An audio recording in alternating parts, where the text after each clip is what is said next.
Banal, dakilang Yahuwah, pinupuri, sinasamba ka ng iyong mga lingkod. Nagpapasalamat kami po ng napakarami sapagkat narito kami, taglay pa rin ng buhay at lakas. Tinipon mong magkakasama, isang layunin at hangarin na muli mapapurihan ka, sambahit dakilain namin ng iyong banal na pangalan. Aba, Yahuwah, muli po ang aming pakisuyo. Nawa po ay magpakaranas ka sa pagsambang ito. Muli, hangad namin ang pagpapalakas mo sa bawat isa sapagkat alam mo po, laman ng aming puso at isipan, mga problema at suliraning hinaharap ng iyong mga lingkod.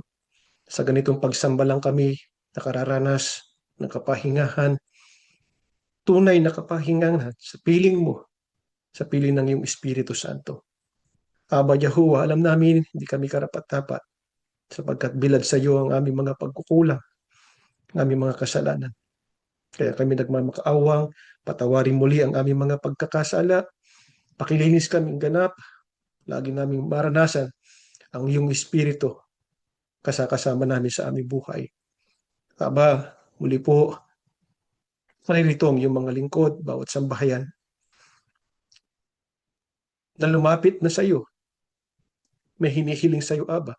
Pakisuyo po namin, nawa sa pagsambang ito, wag mo rin po sana sila bibiguin. Pakilunasan, anumang suliranin, kanilang nararanasan, sa kanilang mga hanap buhay, sa sambahayan. Ganon din man po, ang mga lingkod mo, may mga taglay na karamdaman. Humihiling po kami ng kagalingan po, Aba. Walang imposible po sa kapangyarihan ng iyong pangalang Yahuwah. Kung ito ang iloloobin sa bawat isa upang makapagpatuloy pa kami sa aming mga tapat na mga paglilingkod po sa iyo. Buksan ang aming puso at isipan muli sa pagtanggap namin ng iyong mga katotohanan na siyang lagi po ang maging gabay, maging lakas namin sa pagpapatuloy po ng aming mga gawang paglilingkod at paglalakbay. Yahushua, aming pong Panginoon, narito kami mga lingkod mo. Humihingi kami ng pagpapalakas mo habang kami naririto pa sa mundong ito at naghihintay sa dakilang araw ng iyong pagparito. Nawa po, wag mo kaming bibitawan kung sakaling kami nanghihina, sakaling kami ay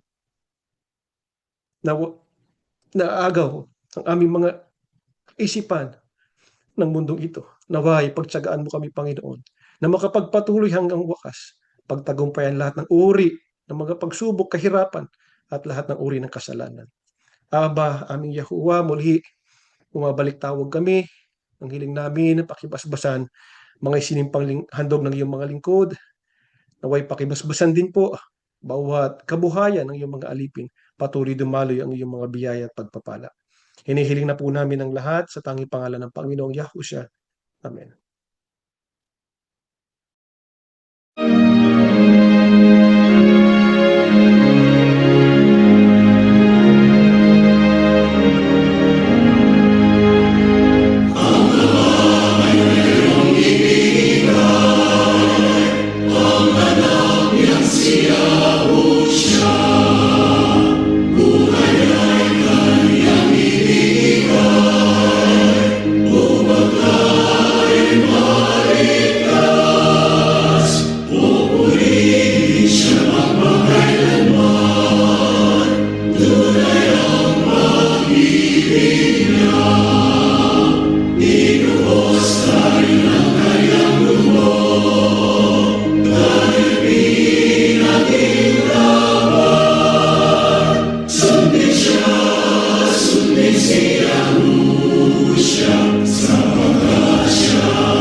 Shabbat Shalom po mga mahal na kapatid. Nagpapasalamat tayo ng muli ng napakarami sa ating Panginoong Yahuwah at Panginoong Yahusha sapagkat narito tayo para magpatuloy sa pag-aaral ng mga salita po ng Diyos. Tayo po bilang mga bagong nilalang kay Yahusha, tayo po ay tinawag upang mamuhay po ng isang bagong buhay. Isang buhay po na hinubog at inihanay ayon sa kalooban po ng Diyos. Hindi na po tayo katulad po ng dati.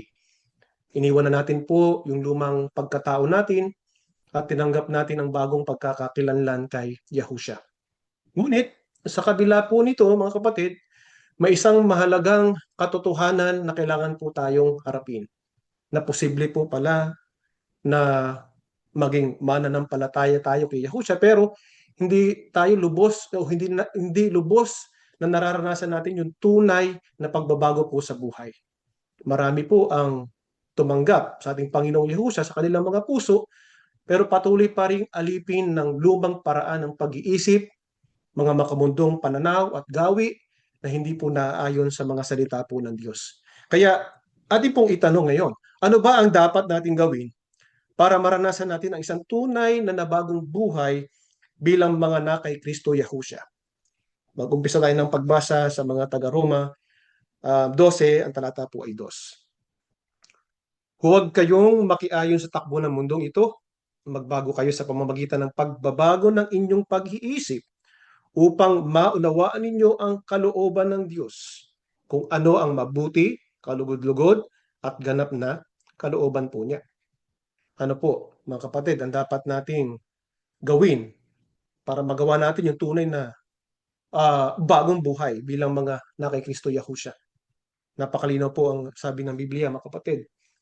Mababago lamang po tayo kapag nagkaroon tayo ng pagbabago ng ating pag-iisip. Ang tunay po na transformation po natin ay hindi nagmumula sa panlabas, kundi saan po? Sa loob. Kaya ano po yung makikita natin sa mga tao na ang buhay ay nabago, tunay na nabago. Makikita po natin yung bunga ng Espiritu. Kaya makikita natin yan sa kanilang pamumuhay, sa kanilang mga panalita, sa kanilang kilos, pag-iisip, at sa paraan ng kanilang pakikitungo po sa kanilang kapwa-tao.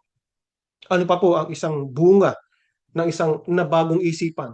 Sabi pa rin ng Biblia, nauunawaan nila ang kalooban po ni Yahuwah.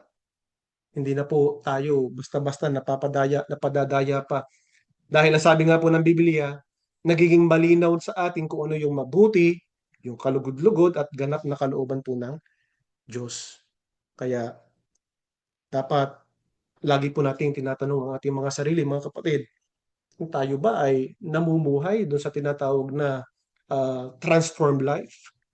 Dahil kung hindi pa po, ay kinakailangan po nating pagtrabahuhan pa yung pagbabago po ng ating isipan.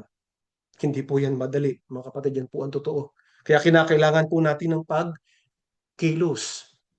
Dahil kung ating pong papansinin, mga kapatid, yung paligid natin, yung mga tao sa paligid po natin, di po ba marami naman po sa mga tao ngayon ang sumasampalataya sa Biblia, sumasampalataya sa Diyos, nananalangin, regular na dumadalo ng mga pagsamba, mga pagtitipon, pero ano pa rin yung makikita natin sa kanilang buhay, mga kapatid?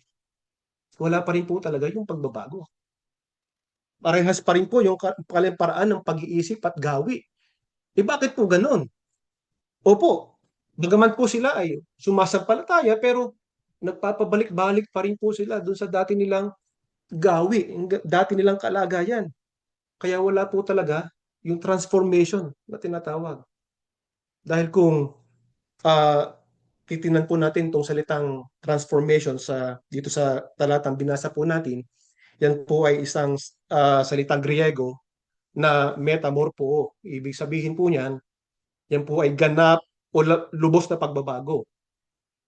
Yan po ay para mas madali po nating maunawaan, yung parang uod po na naging paru-paro. Di po ba? Sa English nga, tawag dyan, metamorphosis. Hindi po yan, mga kapatid, panlabas na pagbabago lamang. Yan po ay total transformation. Dahil kung titingnan po natin yung uod, di po ba, pag uod pa, ay nasa kalagayang mahina pa yan. Pero kapag naging paru-paro na yan, nagkaroon na ng pakpak, ay malaya na siya. Hindi na siya nasa kalagayang mahina. Di po ba, mga kapatid? Kaya dapat tiyakin natin na kaya sikapin natin na yan ang magawa natin sa ating buhay. Yung total transformation. Yung hindi na po tayo magpapabalik-balik sa dati nating kalagayan. Dahil yung paru-paro, Hindi na po yan makababalik sa kalagayan niyang uod. Hindi na siya magpapabalik-balik sa dati niyang kalagayan. Kaya, pero paano po natin uumpisahan ang pagbabago po ng ating isipan, mga kapatid? Hindi po dapat tayo nakikiayon sa takbo ng mundong ito. Ibig sabihin po, wag na po tayong magpa-impluwensya sa mga maling gawi at isipan po ng mundong ito. Paano po natin mapipigilan ang ating mga sarili na makiayon sa takbo o pattern ng mundong ito? Ikalawang mga taga-Korinto 10, talata po ay 4 hanggang 5.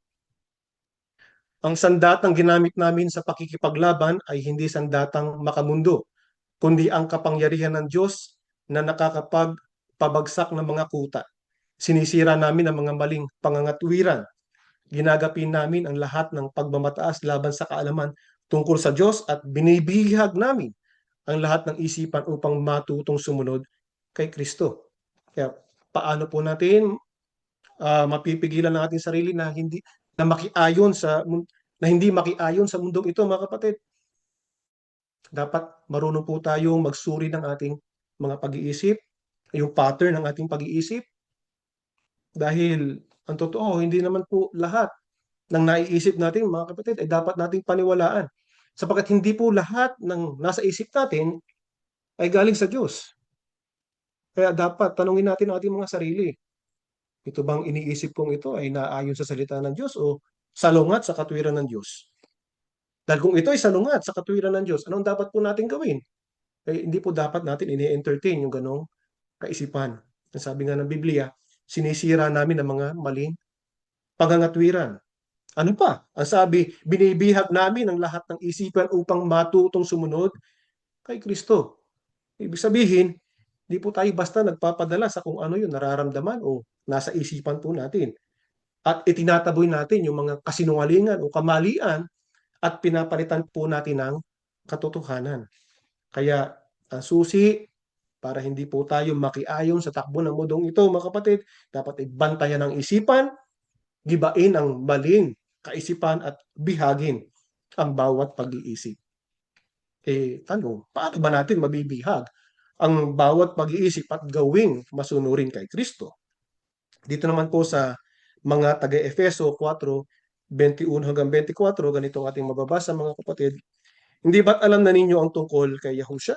At bilang mga mananampalataya niya, hindi ba't naturuan na kayo ng katotohanang nasa Kanya? Kaya talikuran nyo na ang dati nyong pamumuhay dahil gawain ito ng dati ninyong pagkatao. Ang pagkataong ito ang siyang nagpapahamak sa inyo dahil sa masasamang hangarin na dumadaya sa inyo.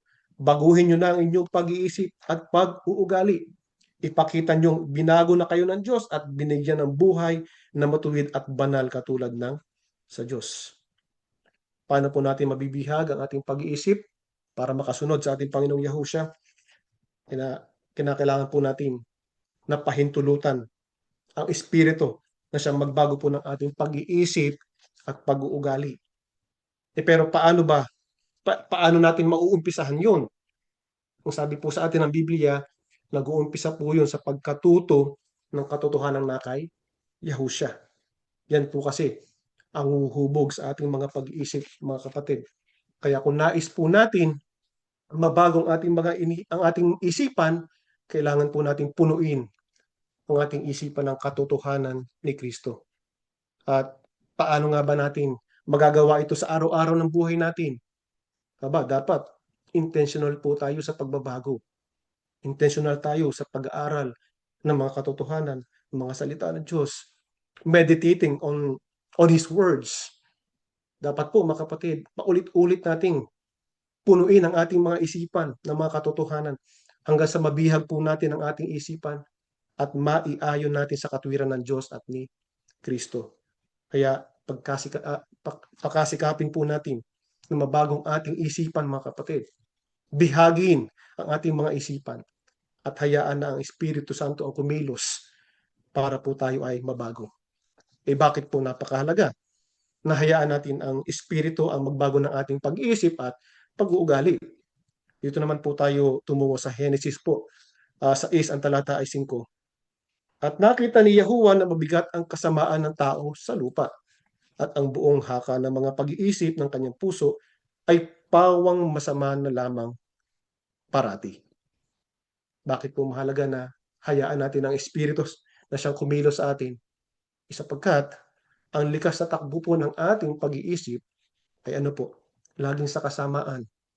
Kapag hinayaan po natin lagi ang ating isipan na maglayag na hindi kasama ang Espiritu Santo, ay tiyak madali po tayong matatangay ng kasamaan. Pero bakit nga po ba? Bakit ba likas na takbo ng isipan ay kasamaan? Paano po ba nahuhubog yung ating mga pag-iisip? Dahil po kasi yung sa ating imahinasyon. Yung imahinasyon po kasi mga kapatid, siya yung nagbibigay hugis sa ating mga pag-iisip. Kaya kung ano yung madalas na nasa imahinasyon natin, yun din ang madalas nating pinaniniwalaan. Kung ano yung naglalaro sa ating isipan, yun din ang unti-unting nagiging laman ng ating puso at siyang lumalabas po sa ating mga kilos. Kaya bumalikwas na tayo mga kapatid. Huwag nating hayaang magkaroon ng puwang ang kasamaan sa isipan at sa imahinasyon po ng bawat isa sa atin. At hayaan po natin ang Espiritu ang magbago ng ating pag-iisip. Dahil kung hindi po ang Espiritu ang uhubog sa ating isipan, ay tiyak po na madali tayong madadaya ng mundong ito. Ano po ngayon?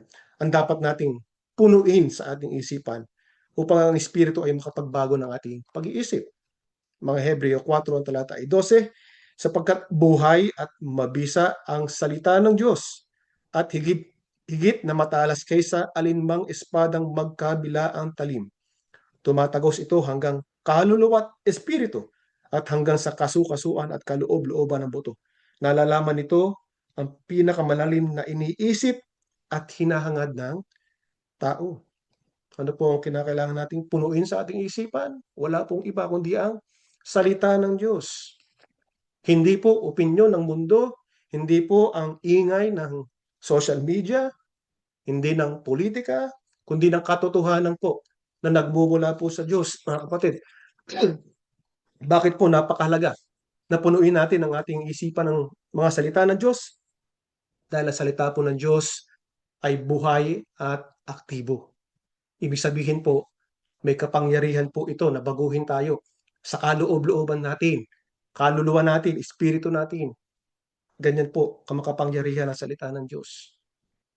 Pero kung magiging totoo lang po tayo sa ating mga sarili, minsan madali lang natin sabihin sa ibang tao na oo, magbasa ng Biblia, mag-aral ng Biblia, pero ang totoo, hindi naman po talaga natin nagagawa kung magiging totoo lang tayo sa ating mga sarili. Lalo na po sa panahon natin ngayon, di po ba? Ang daming mga bagay na maaring umagaw ng ating isipan, ng ating atensyon. Diyan ang problema sa tahanan, sa hanap buhay. Andiyan din ang impluensya ng yung social media na kung mapapansin nga natin halos diyan na rin maubos yung buong araw natin para doon lamang. At napakaraming bagay po na umaagaw ng ating isipan. Kaya tayo nagpapasalamat sa ating Panginoong Yahuwah sapagkat sa assembly po ay napupuspos tayo ng mga aral, ng mga aral mula sa Biblia. Mga Bible topics na pwede po nating pag-aralan. Meron tayong bago ngayon, um, yung daily Bible verse, mga kapatid. Napakahalaga po niyan, napakalaking tulong niyan para sa bawat isa sa atin. Kung yan, magagawa man lang natin, minsan, magagawa natin uh, sa isang araw natin, napakalaking tulong na niyan, mga kapatid. Siyempre, dapat i-utilize din po natin lahat ng programa at sikapin din natin na magbasa ng mga salita ng Diyos at punuin natin ang isipan ng mga salita ng Diyos. Ano po mangyayari kapag napuno natin ang ating isipan ng salita ng Diyos? Diyan na po ngayon magaganap yung tunay na pagbabago. Yung tinatawag nating transformed life. Kaya mga mahal na kapatid, kung nais po nating maranasan ang pagbabago sa ating pamumuhay, magsimula tayo sa kung ano yung ipinapasok natin sa ating mga isipan araw-araw. Sapagkat ang isip na puno ng mga salita ng Diyos ay siya pong isip na handang baguhin po ng Espiritu. Pagpapatuloy po ang ating pag-aaral. Shabbat Shalom mga mahal na kapatid. Sana po nasan man kayo sa iba't ibang panig ng mundo, kayo po ay nasa mabuting kalagayan at sa ngayon ay taimtim na sumusubaybay sa ating pag-aaral. Sa unang bahagi po ng ating pag-aaral, nalaman natin na bilang mga bagong nilalang sa ating Panginoong Yahusya, tayo po ay inaasahan na magkakaroon ng bagong buhay at ng bagong pamumuhay. Kailangan po nating mabago ang ating buhay. Kaya ang sabi po, hindi tayo susunod sa hilig ng sanlibutan, kundi ang susundin natin ay ang naaayon sa ating mga tinuturo ng ating Panginoong Yahuwah at ng ating Panginoong Yahusya. Kaya ang ating pong pag-iisip ay huhubugin natin upang sumunod sa Diyos at sa ating Panginoong Yahusya. Hayaan nating baguhin ng Espiritu ang ating pag-iisip at ugali at punuin natin ang ating isipan ng mga katotohanan ng Diyos, ang kanyang mga salita. Kaya ano po ang dapat natin gawin sa mga salita ng Diyos upang ang ating mga pag-iisip ay mabago? Ang sagot po ay nasa Deuteronomio 6:6-9. Ang mga utos niya'y itanim ninyo sa inyong puso. Ituro ninyo ito sa inyong mga anak. Pag-aralan ninyo ito sa inyong tahanan, sa inyong paglalakbay, sa inyong pagtulog sa gabi, at sa inyong pagbangon sa umaga. Ipulupot ninyo ito sa inyong mga kamay bilang tanda. Itali sa inyong noo.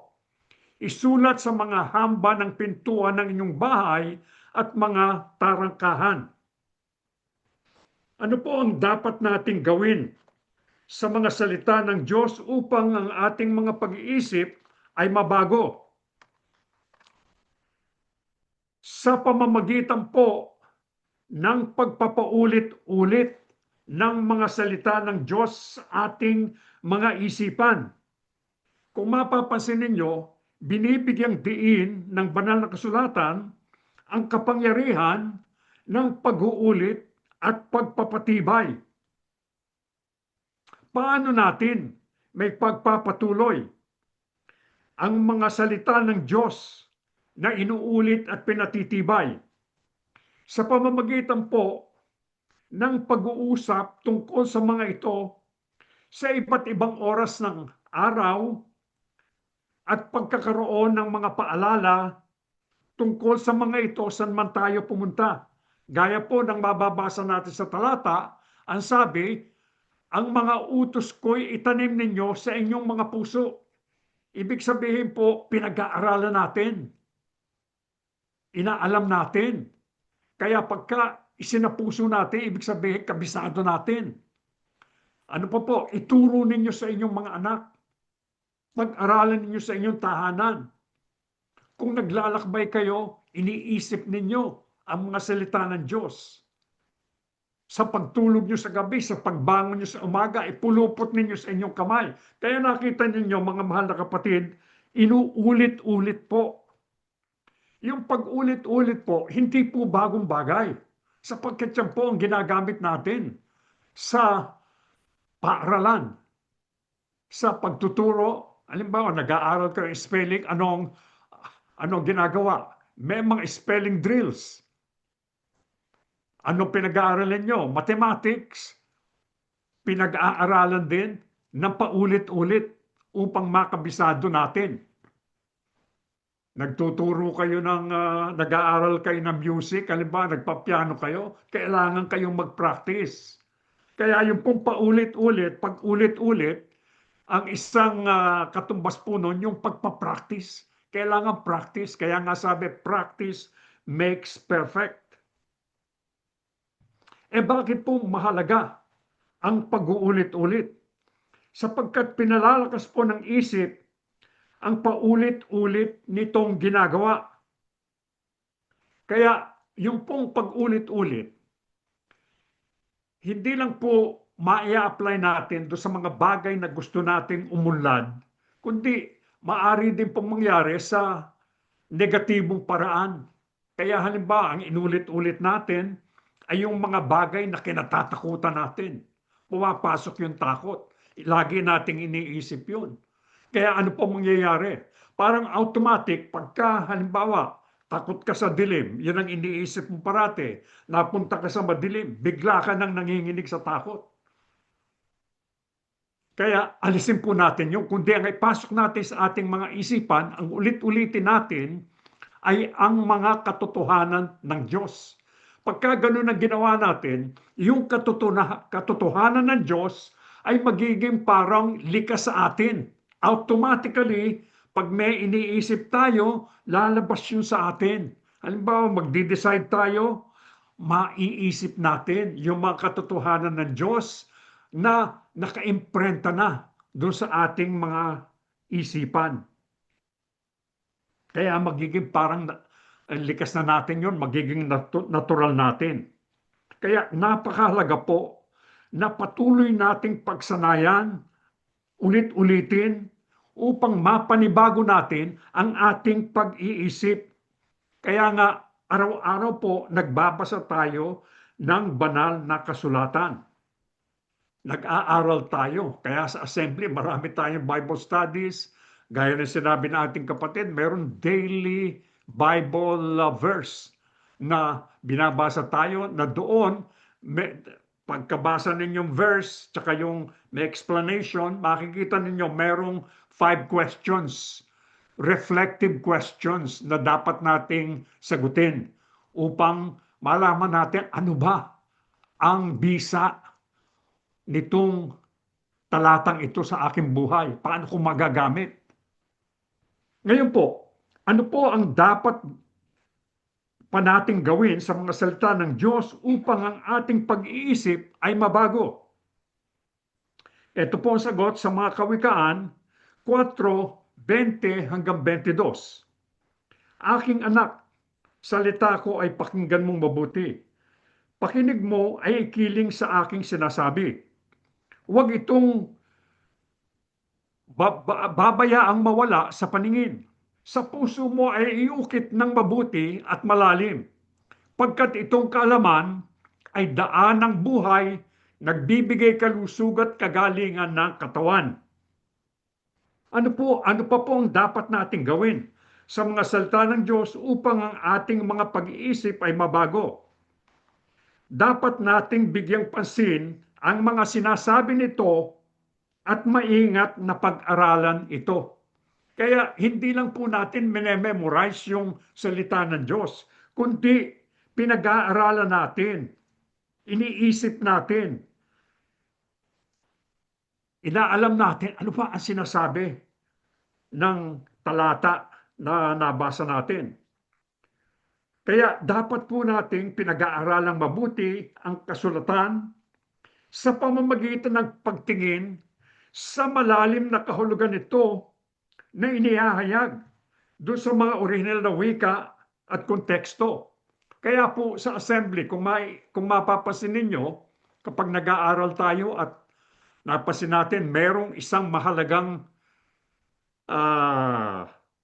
salita na binabanggit, tinitingnan natin ano ba ang salita. Halimbawa sa Hebrew, dahil yung pong lumang tipan nakasulat sa Hebrew.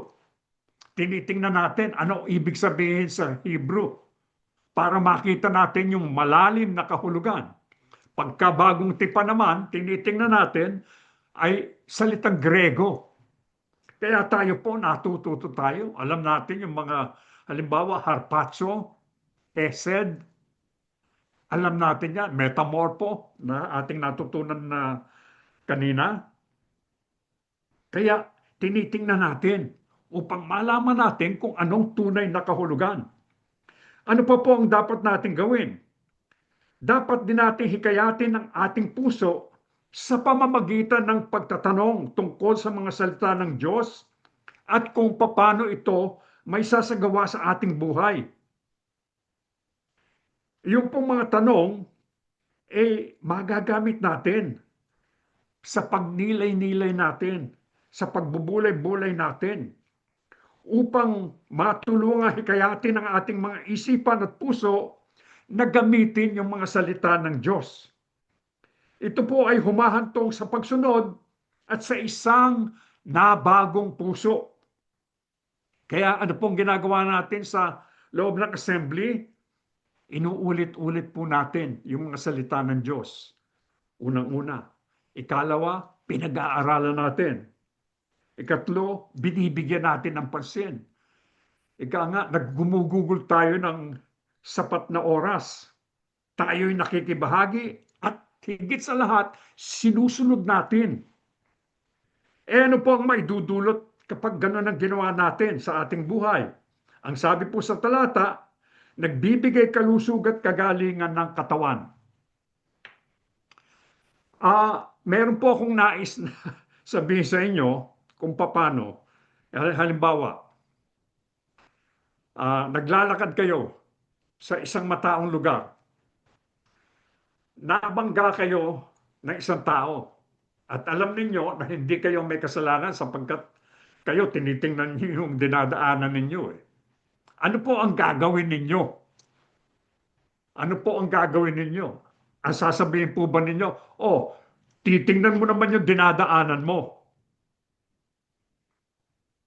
Alam nyo, kung gano'n ang ginawa natin, mga mahal na kapatid, maaring magsimula ng gulo.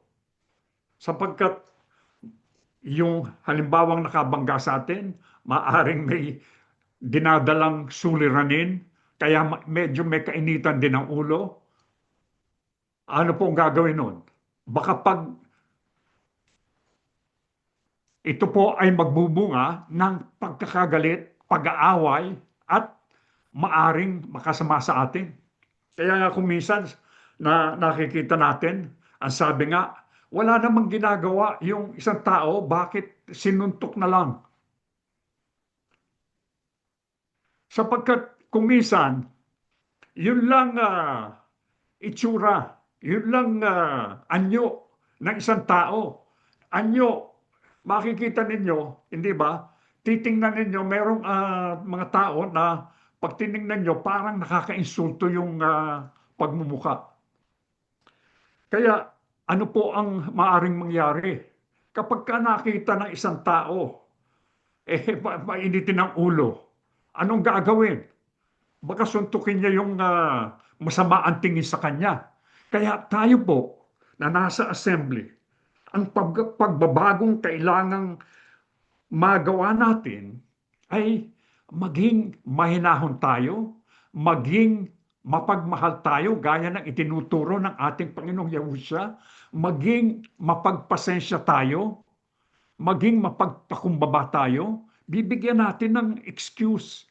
Kaya halimbawa, yung nabangga ninyo, imbis na sasabihin mo, titingnan mo yung dinadaanan mo, ikaw nang hihingi ng dispensa, pasensya na, excuse me, sorry.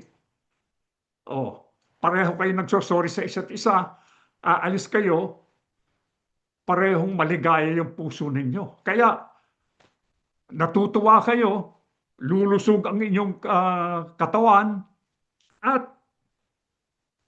gagaling kayo sa inyong karamdaman. Kaya, yan po ang dapat natin gawin. Isabuhay natin. Isabuhay natin. Ano rin po ang naidudulot sa ating buhay ng pag-uulit-ulit ng mga salita ng Diyos at palagi ang pakikigbahagi rito. Ito po ang sagot sa mga taga-Roma, 10:17. Kaya ang pananampalataya ay nanggagaling sa pakikinig at ang pakikinig ay sa pamamagitan ng salita ni Kristo. Ano rin po ang naidudulot sa ating buhay ng pag-ulit-ulit ng mga salita ng Diyos at palagi ang pakikibahagi rito? Pinauunlad po ang ating pananampalataya. Hindi po ba magbuhat nung umalis tayo doon sa dati nating relihiyon, hindi ba umunlad yung ating pananampalataya dahil marami tayong natututunan? Nakikinig tayo. Hindi lang natin pinakikinggan yung ilang aral, kundi yung buong banal na kasulatan. Kaya meron tayong Bible Literacy Project na ang purpose natin ay mapag-aralan natin yung banal na kasulatan magbuhat sa beginning until the end, Genesis to Revelation. Kaya yung pong mga salita ng Diyos ang siyang nagpapalusog at nagpapalakas ng ating pananampalataya. Kaya dapat po nating pakainin on a regular basis yung ating pananampalataya. Ang pagpapanibago po ng ating isipan ay humahantong sa pagpapanibago ng ating pananampalataya. Nabago natin yung ating isipan, yung pananampalataya natin lumalago, tumitibay. Ngayon po, paano tayo dinadala ng pananampalataya mula sa isang binagong pag-iisip?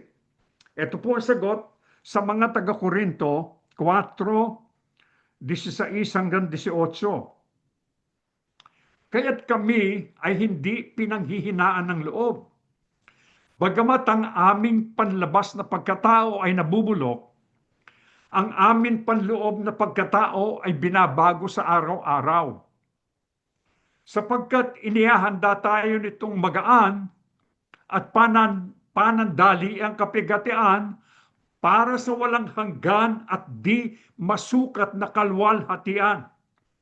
Sapagkat hindi kami tumitingin sa mga bagay na nakikita, kundi sa mga bagay na hindi nakikita. Sapagkat ang mga bagay na nakikita ay may katapusan. Subalit, ang mga bagay na hindi nakikita ay walang hanggan. Paano po tayo dinadala ng pananampalataya mula sa isang binagong pag-iisip? Ang ating pong espiritu o ang ating panloob na pagkatao ay nababago, tumitibay, lumalakas yung ating panloob na pagkatao. Bagamat yung panlabas natin pagkatao, yung pong ating katawang laman, ay unti-untong humihina. Ang sabi nga sa talata, nabubulok. Kaya pagka tumatanda, marami ng sakit sa kasukasuan, dahil maaaring nabubulok na yung kasukasuan natin. Ngunit yung panloob na pagkatao natin, yung espiritu natin, binabago araw-araw. Paano po ito nababago? Sa pamamagitan po ng pagtuon ng ating paningin sa mga bagay na hindi nakikita. Ito po ang ibig sabihin na tumitingin tayo sa pamamagitan ng pananampalataya. Yung paningin natin ay sa pananampalataya, yung mga bagay na hindi nakikita. Sa pamamagitan po ng pananampalataya, nakikita natin na sa kabila ng kasalukuyang mga paghihirap ay mayroong kalwalhatiang higit sa mga ito, higit doon sa paghihirap, natatanggapin natin sa hinaharap na mananatili magpakailanman.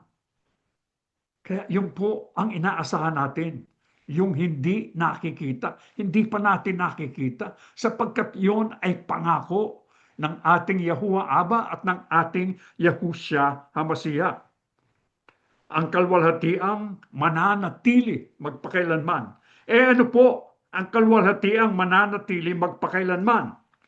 Ito po ang sagot sa huling talata na ating babasahin, Kolosas 3:1-4. Yamang binuhay kayong muli na kasama ni Kristo, ituon ninyo ang inyong pag-iisip sa mga bagay na nasa langit na kinaroroonan ni Kristo na nakaupo sa kanan ng Diyos. Ang mga bagay na panlangit ang isaisip ninyo, hindi ang mga bagay na panlupa. Sapagkat namatay na kayo at ang inyong buhay ay nakatago sa Diyos kasama ni Kristo. Si Kristo ang inyong buhay.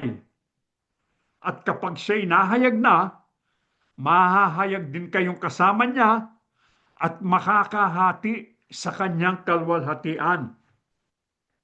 Ano po ang kalwalhatiang mananatili magpakailanman? Ang kalwalhatian ng ating Panginoong Yahusya na ibabahagi niya sa atin kapag siya'y nahayag na.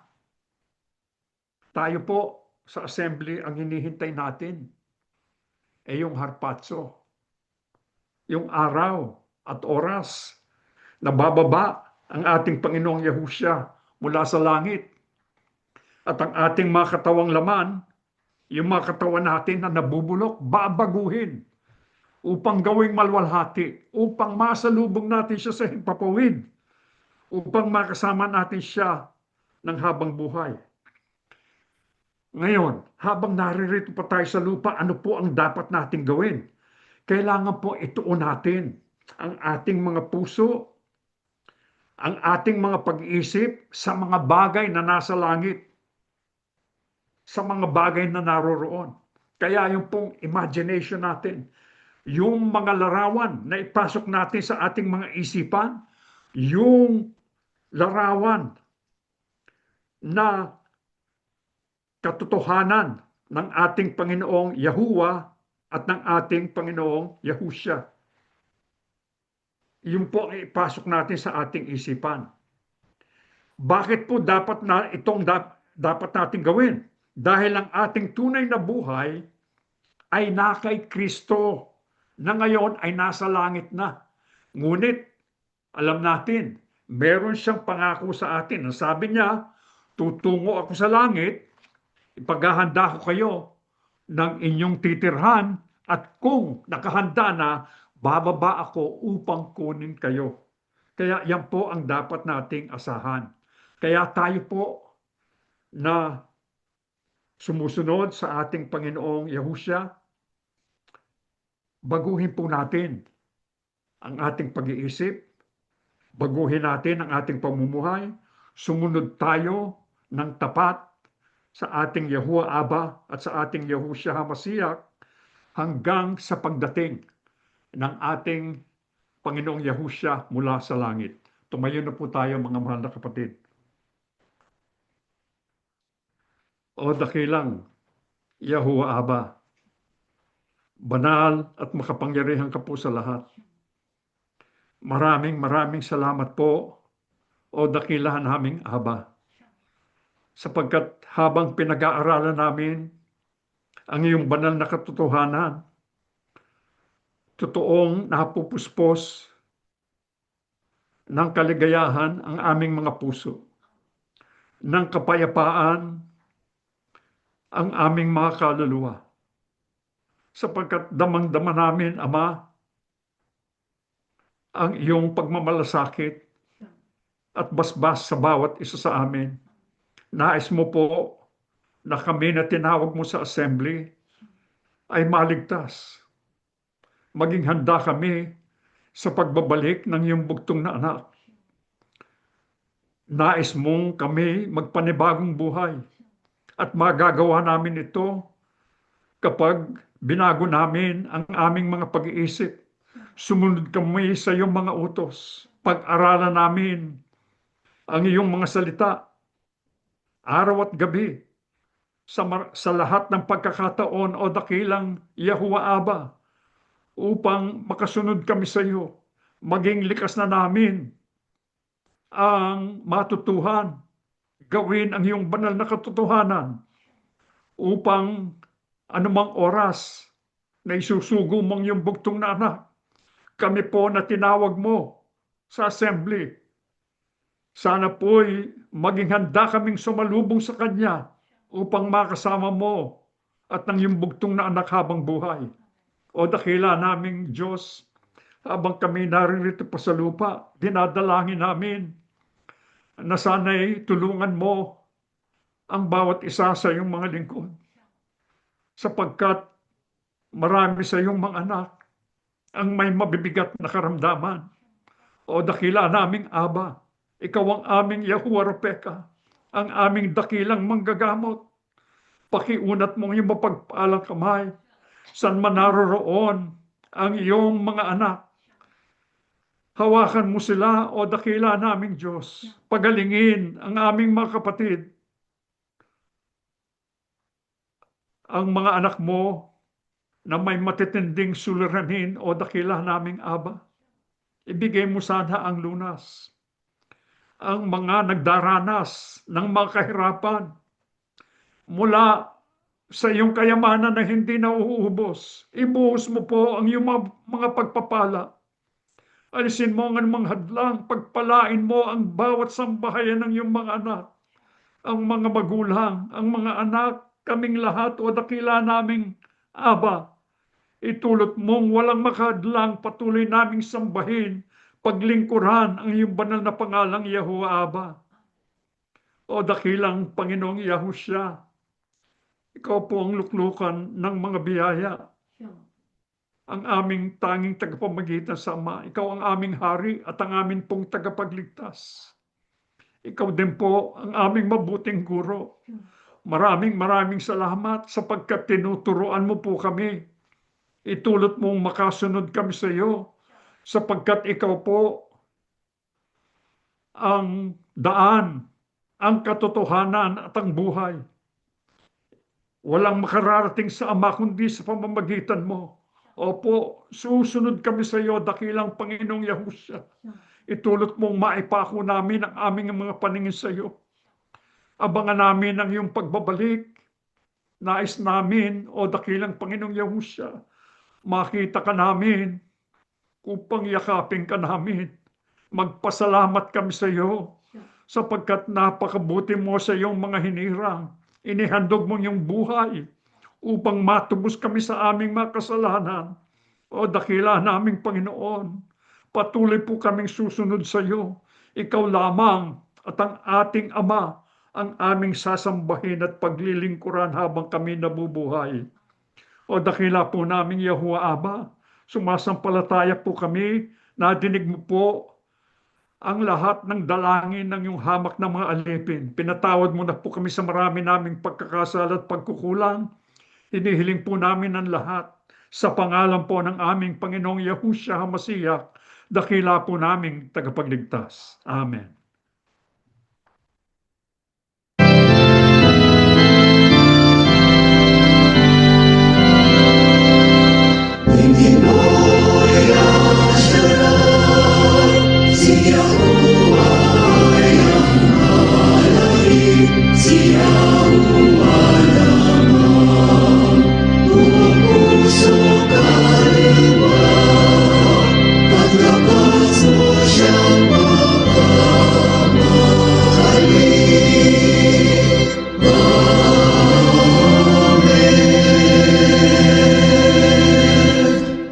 Ang walang malayo na pag-ibig at masaganang awa ni Yahuwah Aba, ang biyaya at kapangyarihan ni Yahushua HaMashiach, at ang laging paggabay ng banal na Espiritu ay sumaating lahat ngayon at magpakilanman. Amen.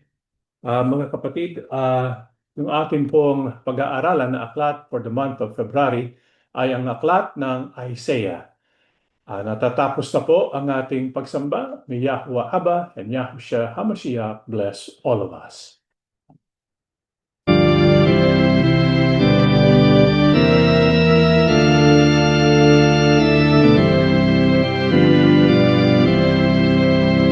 O halina't kay Yahusha'y sumunod, at kami na magkalinga ng Ama. Tuparin ang utos niya, tayo'y magpakatatag, at sa panig natin ang Amang Banal.